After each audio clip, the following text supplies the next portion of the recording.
Hey everyone, so yesterday I did my little how-to video on how to install the tracks on these trucks, and I showed you that I'd picked up a set of the double barrel springs, or shocks I should say, the shock modification, and installed them. They worked pretty well, but the truck was just like a monster truck. When you would turn, the droop would just take over. It was way too high. It was not good. It looked like that, right? So I know a lot of guys run chains on these things and limiting straps and whatnot, but if you're limiting the travel of it, I just feel like then what's the point with these springs? So I came up with something I think is pretty nifty here.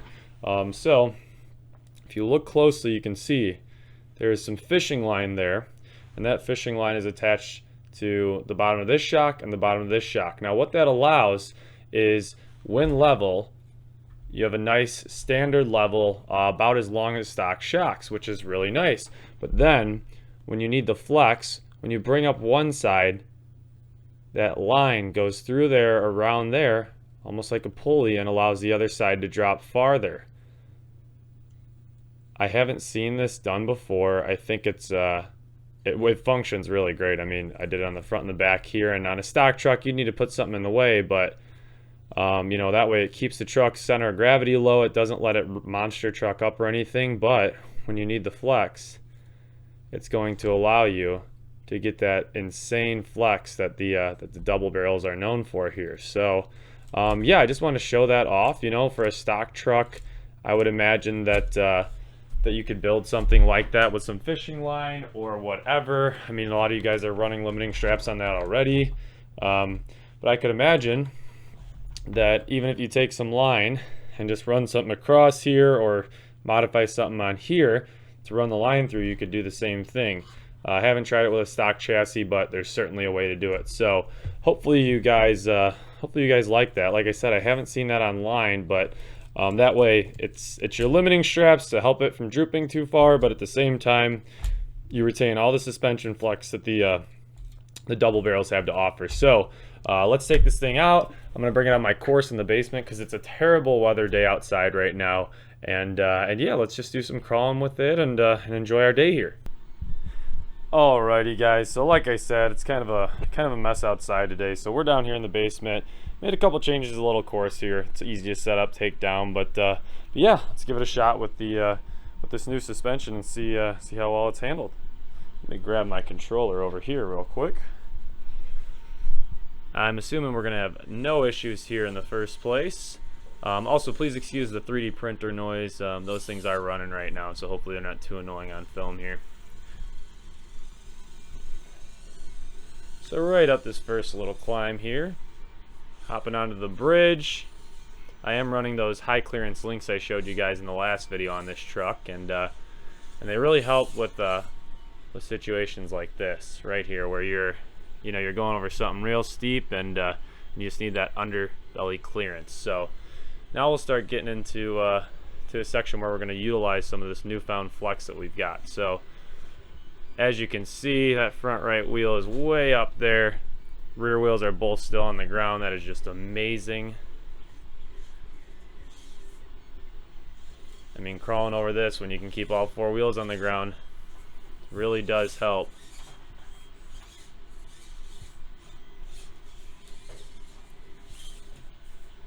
And got through that section really with no issues.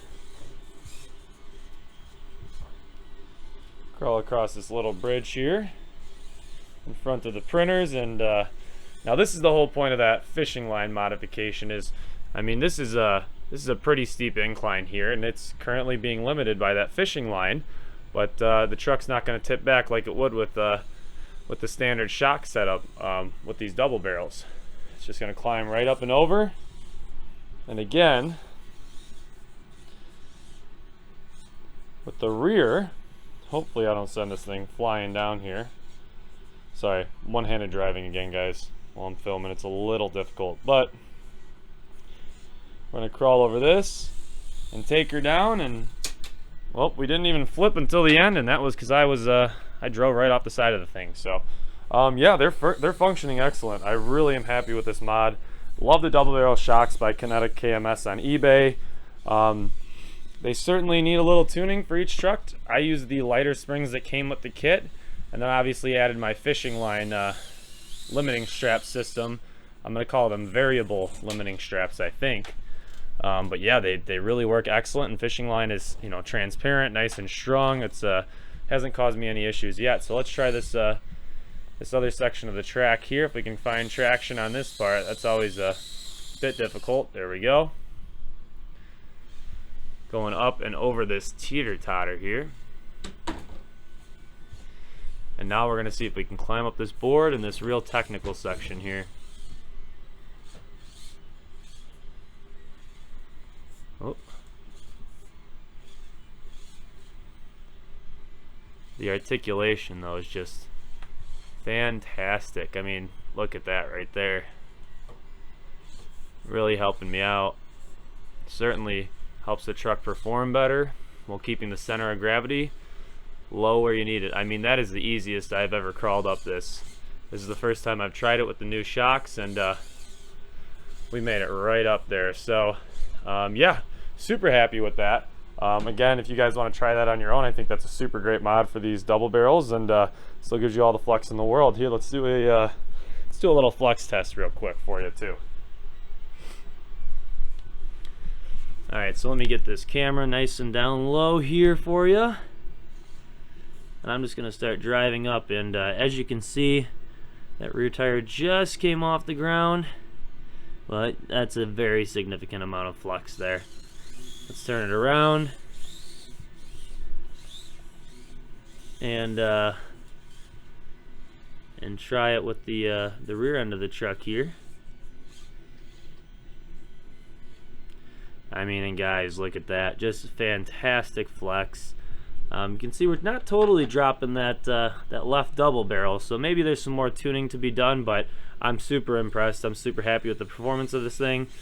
I will probably be printing another one of my chassis here soon. I made a few changes. You know, I made the top all bars, kind of like the rest of it. I don't like the filled in look. It may be a little stronger, but just want to change a few things. And I've got some mudslingers coming for this thing too. Thanks to a guy on the group, the SCX24 mods group.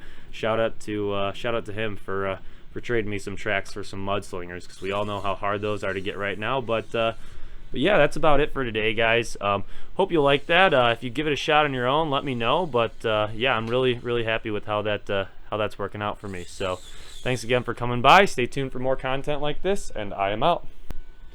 Okay guys, I was messing around with the truck after I finished filming there, but I just got to show you this. So you can see this obstacle here.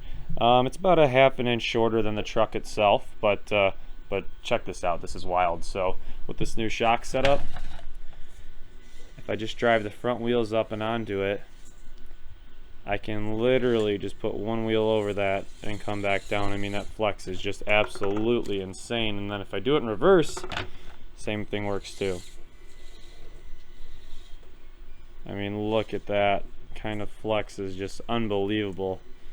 Super happy with how these are performing. So wonder if you guys got those out there. Let me know. But yeah, I just thought that was really cool. Hope you appreciate it. Thanks again for coming by.